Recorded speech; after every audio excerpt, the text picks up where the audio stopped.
Hello friends, welcome back to my channel. मैं हूं आपकी फ्रेंड वर्षा। फ्रेंड्स, आज की इस वीडियो में हम बात करेंगे कॉमर्स के प्रैक्टिस सेट की। ये स्टार्ट करते हैं वीडियो को। आपको वीडियो पसंद आती है तो वीडियो को लाइक कीजिए, फ्रेंड्स या शेयर कीजिए। किसी भी तरह की कोई भी क्वेरी हो तो प्लीज जरूर बताइएगा। स्टार्ट करते हैं questions. Why what name do you know the information given below the board. यानी कि यहाँ फ्रेंड्स यहाँ पे बोर्ड नहीं आएगा, ट्रायल बैलेंस आएगा। ठीक है, यानी कि ट्रायल बैलेंस में जब ट्रायल बैलेंस पूरा बना होता है उसके नीचे इन्फॉर्मेशन में अगर हमारा जो भी एक्स्ट्रा इन्फॉर्मेशन है वो दी होती हैं तो वो हम किस नाम से जानते हैं? जर्नल, एडजस्टमेंट, लेजर या फिर नन ऑफ दीज। तो फ्रेंड्स ये हमारी कहलाती हैं एडजस्टमेंट। ठीक है, ट्रायल बैलेंस के नीचे जो रिमेनिंग इन्फॉर्मेशंस होती हैं वो लिखी होती हैं उनको हम एडजस्टमेंट बोलते हैं, जो कि बाद में हम उनकी एंट्री करते हैं। ठीक है, तो ऑप्शन 2 यहाँ पे हमारा राइट आंसर हो जाएगा। नेक्स्ट क्वेश्चन है, what is named in accounting the reduction in value of permanent property by its constant use। यानी कि कोई भी जो हमारी स्थायी संपत्ति परमानेंट या फिक्स असेट जो है उसको हम कंटिन्यू यूज कर रहे हैं और उसकी कंटिन्यूशन यूज करने से उसके जो मूल्य है उसमें कमी आ गई है तो उसको हम क्या बोलते हैं? इंटरेस्ट, ड्राइंग, डेप्रिसिएशन या फिर none of this. Very simple, उसको बोलते हैं डेप्रिसिएशन। ठीक है,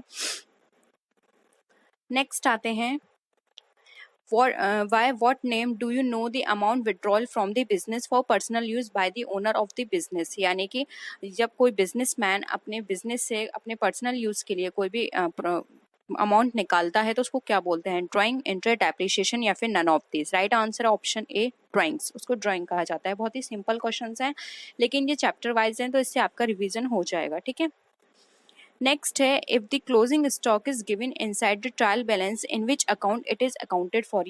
यानी कि अगर ट्रायल बैलेंस में अगर ट्रायल बैलेंस के अंदर हमारा क्लोजिंग स्टॉक दिया होता है तो वो कहाँ पे उसको मेंशन किया जाता है?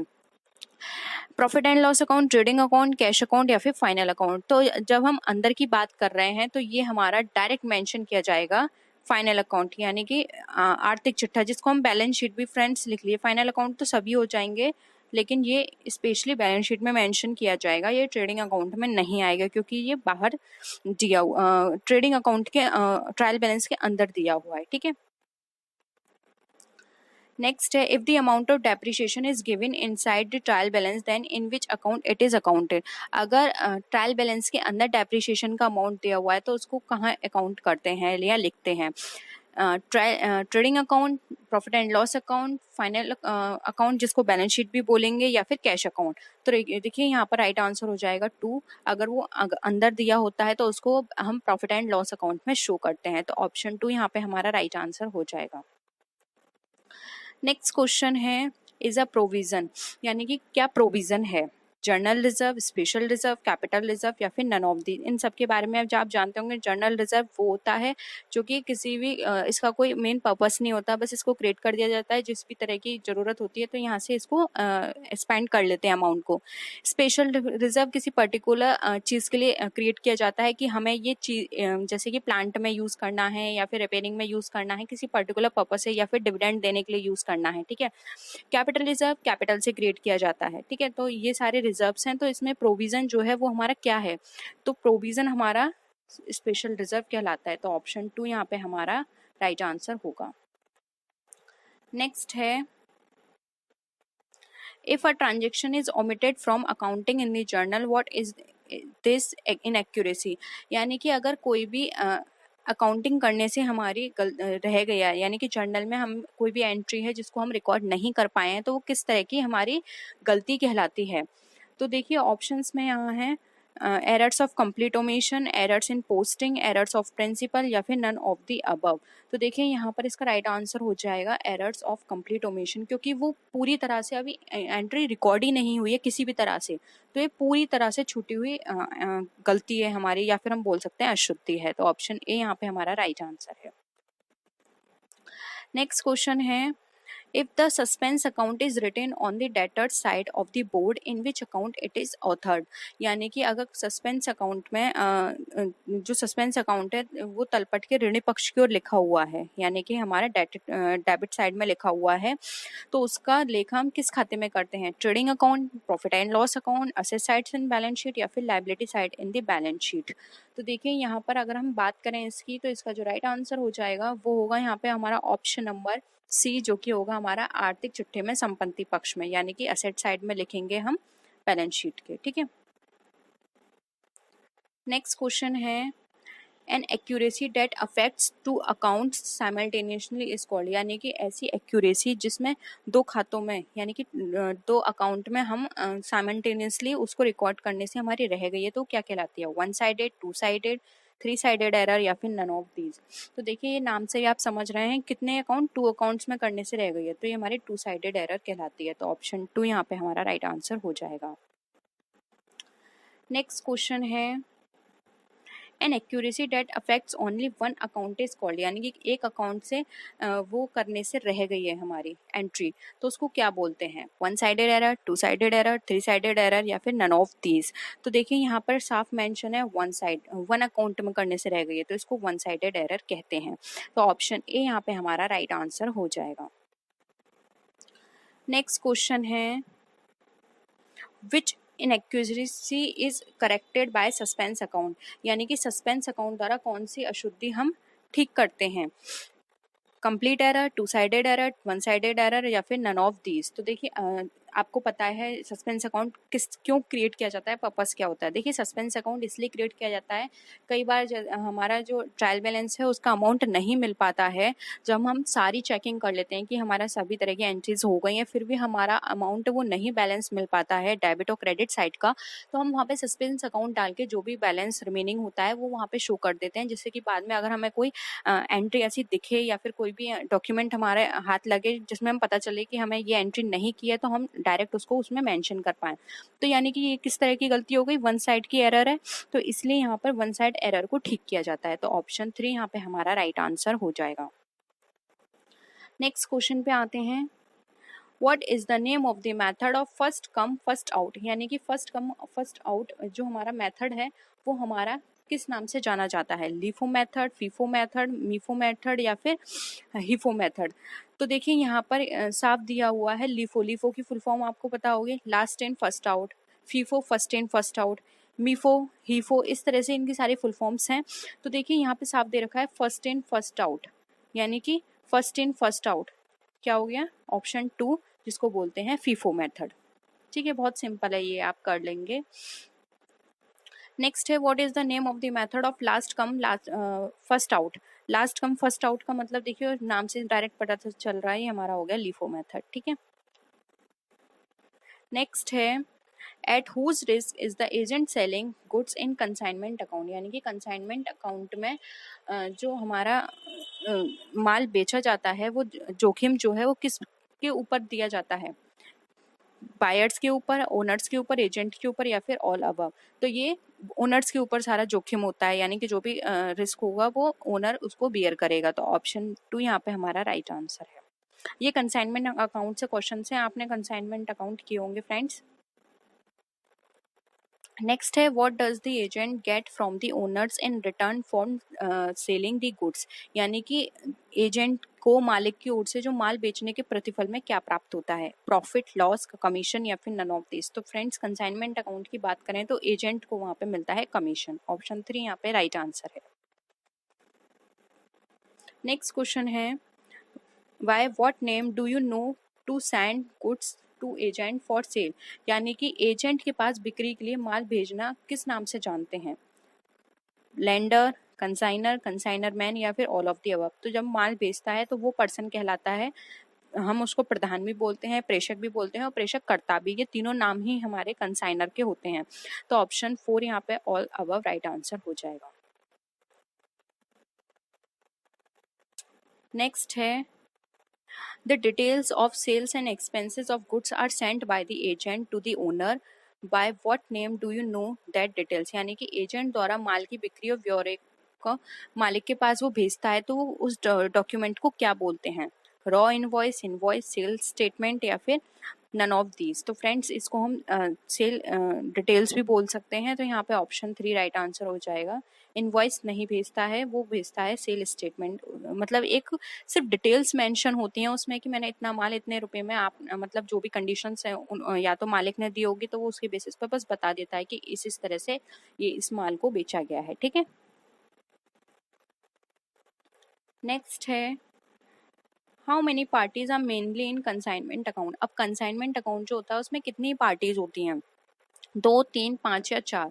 तो कंसाइनमेंट अकाउंट की बात करें तो देखिए यहाँ पर 2 पार्टी मेन होती हैं। ऑप्शन 2 राइट आंसर है, कंसाइनर और कंसाइनी। ठीक है, 2 पार्टी होती हैं। नेक्स्ट है when two or more people make a temporary partnership to do a particular task it is called। यानी कि जब 2 या 2 से ज़्यादा लोग मिलकर एक टेम्पररी पार्टनरशिप बनाते हैं तो उसको क्या बोलते हैं, पार्टनरशिप, एजेंसी, जॉइंट वेंचर या फिर ऑल अबव। तो फ्रेंड्स यहाँ पे आप याद रखिए टेम्पररी की बात की जा रही है। अगर सिर्फ पार्टनरशिप होती तब हमारा आंसर यहाँ पे पार्टनरशिप आ जाता। जब यहाँ पे लिखा होता है व्हेन 2 और more people make a business to do a particular task, तब वहाँ पे पार्टनरशिप आ सकता था। लेकिन यहाँ पे टेम्पररी की बात की गई है, तो टेम्पररी जब भी आए तो आप वहाँ पे आंसर करिएगा जॉइंट वेंचर, क्योंकि जॉइंट वेंचर पार्टनरशिप की तरह होता है, बट इसमें क्या होता है, टेम्पररी होता है। जबकि पार्टनरशिप में कोई टेम्पररी और परमानेंट नहीं होता है, क्योंकि पार्टनरशिप क्रिएट की जाती है तो वहाँ पे नहीं हमें पता कि हम ये बिजनेस कब तक चलाएंगे, ठीक है, कब तक ये हमारा कंटिन्यू रहेगा। लेकिन टेम्पररी हम उसको नहीं बोलेंगे, लेकिन यहाँ पे टेम्पररी मेंशन है यानी कि ये जॉइंट वेंचर है। ठीक है, नेक्स्ट है what is the minimum number of members in a joint venture. अब जॉइंट वेंचर में मिनिमम नंबर कितने होते हैं ये बताने हैं, 2, 5, 7 या 8। तो मिनिमम जॉइंट वेंचर की बात की जाए तो मिनिमम 2 होते हैं और मैक्सिमम 5, 7 जितने भी हो, लेकिन मिनिमम यहाँ पर 2 होंगे मेंबर। ठीक है, नेक्स्ट क्वेश्चन है what act applies to joint venture. अब जॉइंट वेंचर करते हैं तो वहाँ पे कौन सा एक्ट अप्लाई होता है, partnership act, good sales act, companies act या फिर नो एक्ट।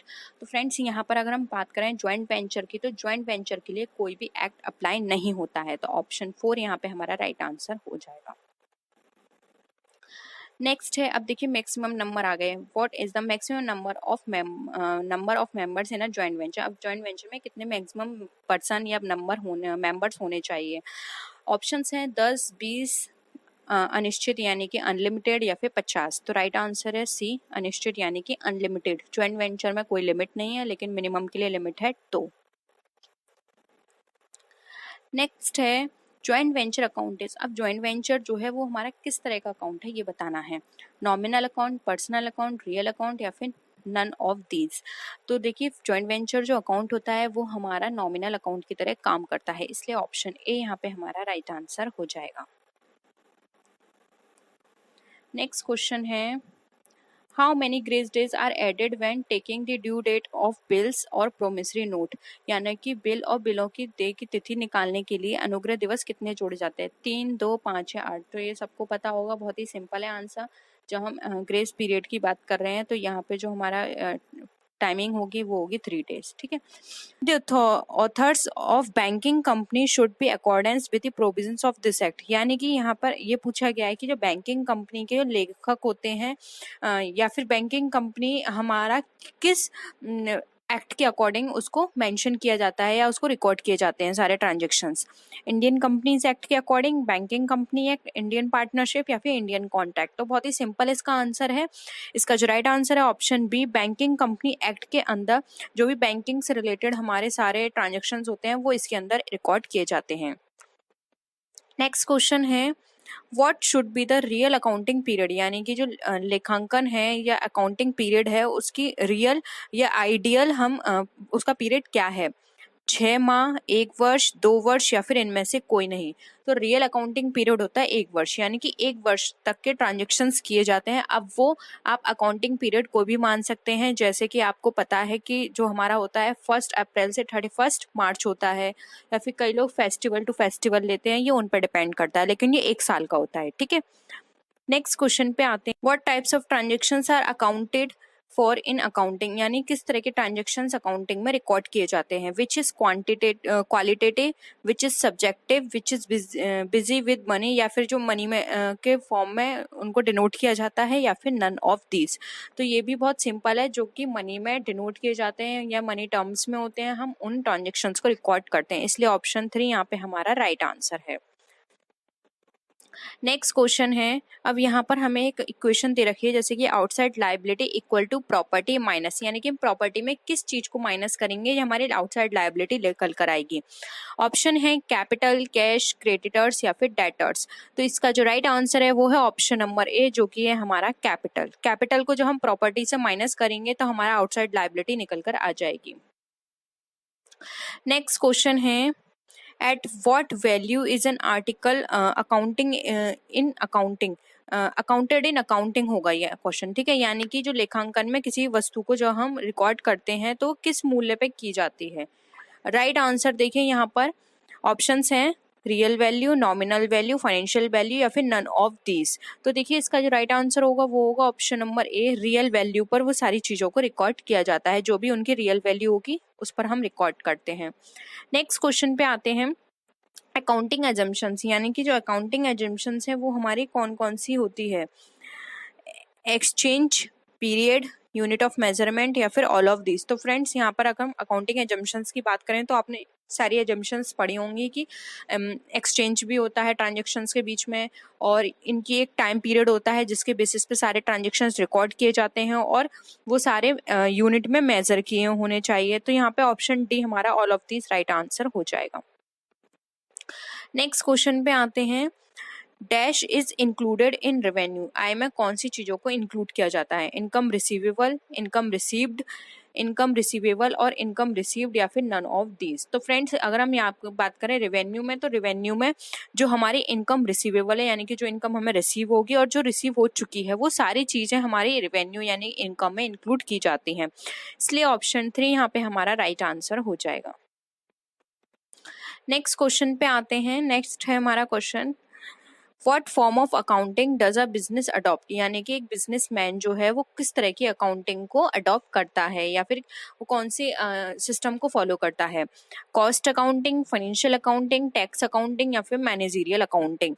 तो यहाँ पे बहुत इसका राइट आंसर देखिए आप इजीली बता सकते हैं, एक बिजनेसमैन जो है वो हमेशा फाइनेंशियल अकाउंटिंग को ऑप्ट करेगा कि उसके यहाँ कितना फाइनेंस आ रहा है, कहाँ से रेज करना है, कितना इन्वेस्ट करना है, उसके लिए ये इंपॉर्टेंट चीज होगी, इसलिए वो फाइनेंशियल अकाउंटिंग को अडॉप्ट करता है। ऑप्शन 2 यहाँ पे हमारा राइट आंसर हो जाएगा। नेक्स्ट क्वेश्चन है, which form of accounting is adopted to find the cost of a productive community, यानी कि जब हम किसी प्रोडक्टिव कम्युनिटी की कॉस्ट को फाइंड आउट करते हैं तो वहां पर कौन सी अकाउंटिंग को हम अडॉप्ट करते हैं। Cost accounting, managerial accounting, tax accounting या फिर फाइनेंशियल अकाउंटिंग। तो इसका भी हमारा सिंपल आंसर है, जब हमें कॉस्ट फाइंड आउट करनी है तो उसके लिए हम कॉस्ट अकाउंटिंग को अडॉप्ट करेंगे, तो ऑप्शन ए यहाँ पे हमारा राइट आंसर हो जाएगा। नेक्स्ट आते हैं, how is cost of goods forecasted in accounting, यानी कि जो अकाउंटिंग में जो हम गुड्स को फोरकास्ट करते हैं कि इसकी कितनी कॉस्ट आएगी वो हम किस तरह से करते हैं। मैरिजनल अकाउंटिंग के बेसिस पर, फाइनेंशियल अकाउंटिंग, टैक्स अकाउंटिंग या फिर कॉस्ट अकाउंटिंग के बेसिस पर। तो देखिए फ्रेंड्स यहाँ पे अगेन कॉस्ट की बात की जा रही है, कॉस्ट को फाइंड आउट करना है, इसलिए कॉस्ट अकाउंटिंग की बात की जाएगी। ऑप्शन 4 यहाँ पे हमारा राइट आंसर हो जाएगा। नेक्स्ट आते हैं, what form of accounting is done keeping in mind the value converted into currency। अब यहाँ पर ये बात की जा रही है कि वो कौन सी अकाउंटिंग को हम अपने माइंड में रखेंगे जब हम अपनी जो हमारी वैल्यू है उसको हम करेंसी में कन्वर्ट करेंगे। Managerial accounting, inflation accounting, financial accounting या फिर कॉस्ट अकाउंटिंग। तो मुद्रा में परिवर्तित मूल्य को ध्यान में रखकर जो हम अकाउंटिंग को फॉलो करेंगे तो वो होगा हमारा इन्फ्लेशन अकाउंटिंग। हम ये देखेंगे कि जब हम अपनी अमाउंट को किसी भी करेंसी में कन्वर्ट करेंगे तो वहाँ पे कितना इन्फ्लेशन आ रहा है दोनों में, ठीक है। तो वहाँ पे हम इन्फ्लेशन अकाउंटिंग को फॉलो करेंगे। ऑप्शन 2 यहाँ पे हमारा राइट आंसर है। नेक्स्ट क्वेश्चन है,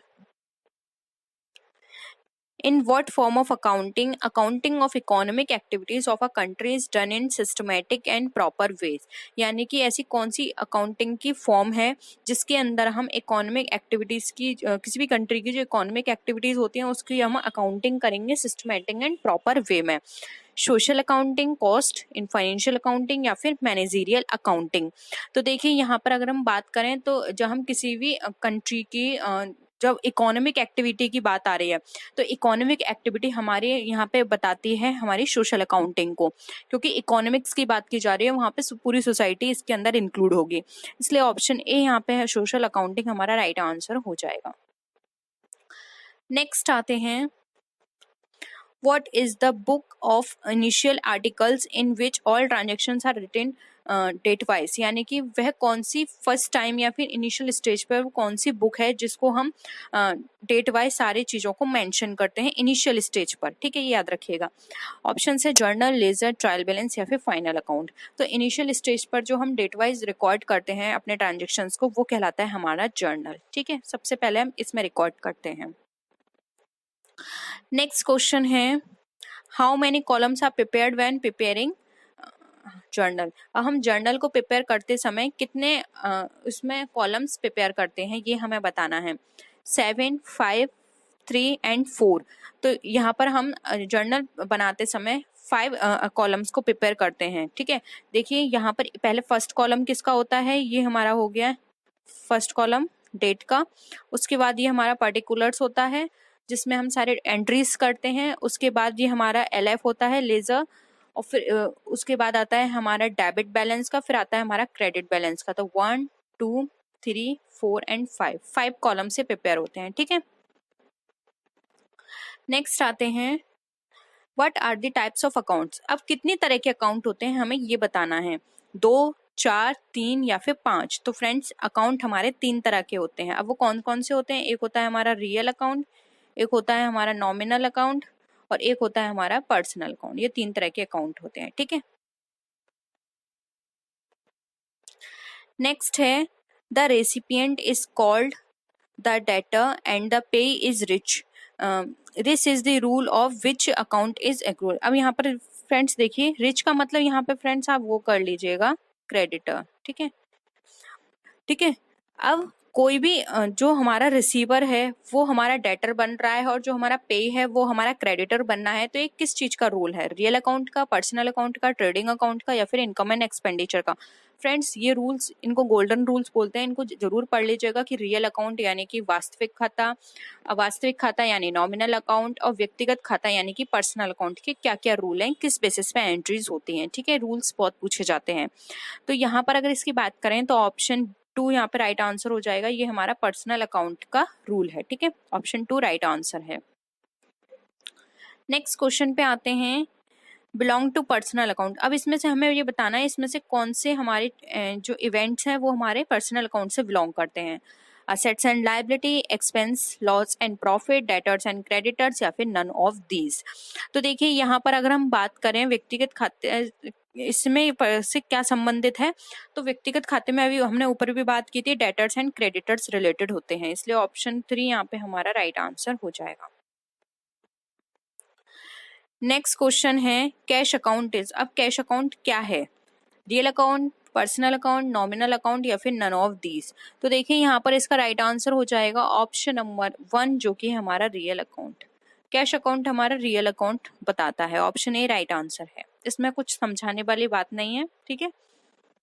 नेक्स्ट है, machine purchase should be debited. अब जो मशीन अगर परचेज की है तो वो डेबिट किस अकाउंट में होगी, machinery account, goods account, plant account या फिर नन ऑफ दीज। तो फ्रेंड्स यहाँ पर अगर मशीनरी परचेज की बात की जा रही है तो डेबिट की जाएगी मशीनरी अकाउंट में, ठीक है। तो ऑप्शन ए यहाँ पे हमारा राइट आंसर हो जाएगा।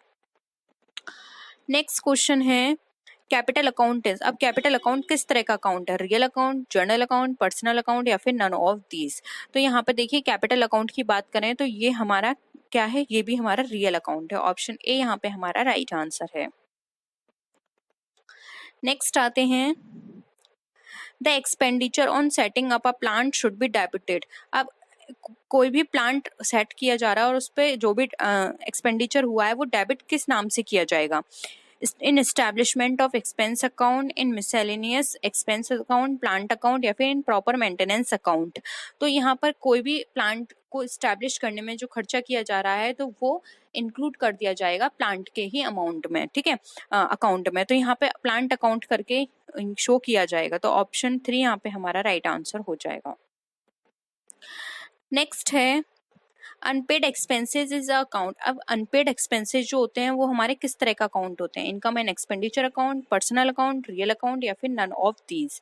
तो यहाँ पर अगर हम अनपेड एक्सपेंसेस की बात करें या फिर आउटस्टैंडिंग एक्सपेंसेस की, तो यहाँ पर देखिए इसका राइट आंसर हो जाएगा ऑप्शन बी जो कि है हमारा पर्सनल अकाउंट, ठीक है। नेक्स्ट क्वेश्चन है short out the following income. अब जो इनकम्स हैं इसमें से हमें शॉर्ट आउट करनी है कौन सी है, interest, commission, interest on drawings या फिर इंटरेस्ट ऑन कैपिटल। तो देखिए फ्रेंड्स, अगर हम इंटरेस्ट ऑन कैपिटल यहाँ पे बात करेंगे तो ये एक्सपेंस है, कमीशन एक्सपेंस, ब्याज और जो इंटरेस्ट है वो भी एक्सपेंस है, क्योंकि यहाँ पे इंटरेस्ट रिसीव्ड पे ये कुछ नहीं लिखा तो हम समझेंगे, अगर कुछ नहीं लिखा है तो हम ये समझेंगे कि हमारा एक्सपेंस है, ठीक है। लेकिन यहाँ पे इंटरेस्ट ऑन ड्राइंग दे रखा है, तो इंटरेस्ट ऑन ड्राइंग क्या होता है, वो हमारे लिए एक इनकम की तरह काम करता है। तो ऑप्शन 3 यहाँ पे हमारा राइट आंसर हो जाएगा। ये बिजनेस के पॉइंट ऑफ व्यू से हमें समझना है, ठीक है। By what name do you know the owner's capital increase at the end of the year? यानी कि वर्ष के अंत में स्वामी की पूंजी में अगर वृद्धि होती है तो उसको किस नाम से जानते हैं, प्रॉफिट, ड्राइंग, लॉस या कैपिटल। बहुत सिंपल है, इसको हम प्रॉफिट के नाम से जानते हैं। ऑप्शन ए हम पे हमारा राइट आंसर है। नेक्स्ट है स्टेट द फॉलोइंग एक्सपेंसेस। अब इसमें से हमें एक्सपेंस बताना है, बिल्डिंग, बैंक लोन, इन्वेस्टमेंट या सैलरी, इसमें से क्या हमारा एक्सपेंस है। तो देखिए इन्वेस्टमेंट हमारा यहाँ पर एक्सपेंस नहीं है, बैंक लोन एक्सपेंस नहीं है, बिल्डिंग एक्सपेंस नहीं है, ठीक है। सैलरी हमारे लिए एक्सपेंस है क्योंकि सैलरी हमें देनी है, ठीक है। नेक्स्ट है ड्राइंग्स अकाउंट इन। अब ड्राइंग अकाउंट कौन सा अकाउंट होता है, real, personal, income and expenditure account या फिर नन ऑफ दीज। तो ड्राइंग अकाउंट हमारा पर्सनल अकाउंट कहलाता है क्योंकि ये पर्सन से कनेक्ट होता है, उसको बताता है, ठीक है। तो ऑप्शन 2 यहाँ पे हमारा राइट आंसर हो जाएगा। नेक्स्ट है परचेस अकाउंट है। अब परचेस अकाउंट कौन सा अकाउंट है, personal account, real account, nominal account या फिर नन ऑफ दीज। तो जो हमारा परचेस अकाउंट होता है वो हमारा रियल अकाउंट होता है। ऑप्शन 2 राइट आंसर है। इस तरह के भी क्वेश्चन याद रख लीजिएगा क्योंकि ये पूछे जाते हैं कि ये कौन सा अकाउंट होता है, ये कौन सा अकाउंट होता है, ठीक है। नेक्स्ट आते हैं credit purchase is accounted for in which subsidiary. यानी कि जो क्रेडिट परचेज होता है वो हमारा किस सब्सिडरी या फिर जो हमारी सब्सिडरी बुक होती है, जो हमारी मेन बुक होती है उनके साथ प्रिपेयर की जाती हैं। तो क्रेडिट परचेस हमारा किस में इंक्लूड किया जाता है, यहाँ पर ये बताना है, cash book, sales book, purchase book या फिर परचेस रिटर्न बुक, ठीक है। तो बताइए इसका क्या आंसर होगा। यहाँ पर परचेस क्रेडिट परचेस की बात की जा रही है तो क्रेडिट परचेस हमारा परचेस बुक में आता है, लेकिन अगर सिर्फ परचेज हो, क्योंकि फ्रेंड्स जो हमारी कैश परचेज होती है उसको कैश परचेज नहीं लिखा जाता, उसको सिर्फ परचेज लिखा जाता है। तो कैश परचेज होगी तो वो कैश बुक में जाएगी, लेकिन अगर सिर्फ क्रेडिट परचेज बुक है तो वो जाएगी हमारी परचेज बुक में, ठीक है। तो ऑप्शन 3 यहाँ पे हमारा राइट आंसर हो जाएगा। तो ये थे आज के क्वेश्चंस। आई होप आपको वीडियो पसंद आया होगा। वीडियो पसंद आए तो वीडियो को लाइक कीजिए, फ्रेंड्स के साथ शेयर कीजिए। किसी भी तरह की कोई भी क्वेरी हो तो प्लीज़ जरूर बताइएगा। तो नेक्स्ट वीडियो में फिर मिलते हैं आपसे और भी अच्छी वीडियोज़ के साथ। तब तक के लिए टेक केयर, बाय बाय।